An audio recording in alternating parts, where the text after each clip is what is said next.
Noi eravamo una banca dove il giorno che io sono partito, la nuova squadra manageriale è stata formata, la nostra azione era a 7,48 e a 56. Eravamo a 17 miliardi e mezzo di capitalizzazione, siamo quasi a 90. Abbiamo distribuito negli ultimi 4 anni 26 miliardi ai nostri azionisti. Okay? E quello che noi stiamo dicendo è che nei prossimi 4 faremo meglio. Io perché devo fare l'M&A? Lo devo fare se mi migliora una traiettoria che è già la migliore in Europa. Noi, se voi prendete qualunque consenso, abbiamo le maggiori distribuzioni per azione, la maggiore crescita dell'utile netto per azione, la maggiore redditività, la maggior capitalizzazione, il maggiore eccesso di capitale, le maggiori riserve di qualunque banca nel peer group. Io non ho bisogno di fare M&A, perché l'M&A non è fine a se stesso, l'M&A è un qualcosa che deve aggiungere valore a quello che ho, non ridurre il mio valore per fare un favore agli altri che invece hanno spremuto il limone fino a farlo diventare senza nessun sugo dentro. Se voi prendete qualunque sistema bancario di altri blocchi economici, che può essere gli Stati Uniti, può essere la Cina, eventualmente alla fine del percorso ci devono essere dei campioni paneuropei. Poi il percorso per arrivarci può essere diverso. Noi abbiamo iniziato un percorso dove abbiamo delle quote di mercato tra il 10 e il 20% in ognuno dei mercati dove noi siamo presenti, ne abbiamo 13. Quindi abbiamo creato un network che nessun altro ha.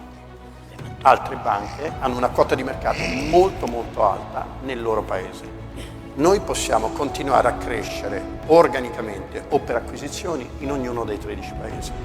Le altre banche devono fare fusioni. Quindi per una banca che ha una quota di mercato del 20% del paese A, si può fondere con una banca che ha una quota di mercato nel paese B del 20% e cominciare a creare questa cosa. I percorsi sono diversi.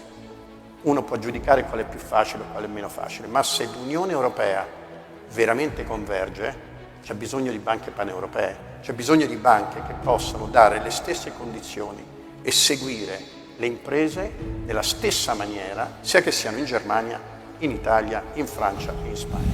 In questo momento non è così. Quando sono arrivato, noi non avevamo un modello di tecnologia, avevamo un modello di procurement. Che voglio dire con questo? Quando noi avevamo bisogno di qualcosa in tecnologia, c'erano dei colleghi molto bravi che chiamavano esterni e se lo facevano fare.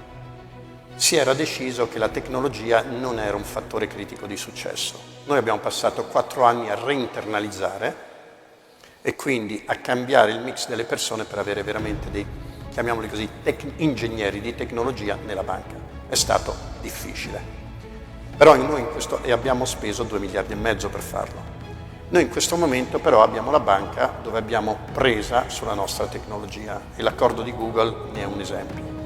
Adesso, negli anni a venire, dovremo modernizzare quello che abbiamo, investiremo altri 2 miliardi e mezzo nei prossimi 4 anni e soprattutto affiancare le nostre persone con, prima cosa, una tecnologia che funziona. Se voi andate in una filiale di Unicredito è totalmente digitalizzata. Se voi chiedete un prestito, un credito al consumo o un prestito personale a Unicredito in filiale o su internet, avete una risposta in 14 minuti o meno, totalmente online, ok?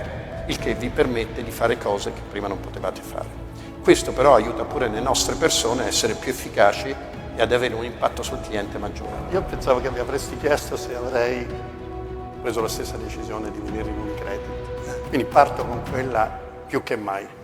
Credo che sono stato completamente innamorato di questa banca e delle loro persone, quindi più che mai, e non mollerò finché insieme non arriviamo dove dobbiamo arrivare.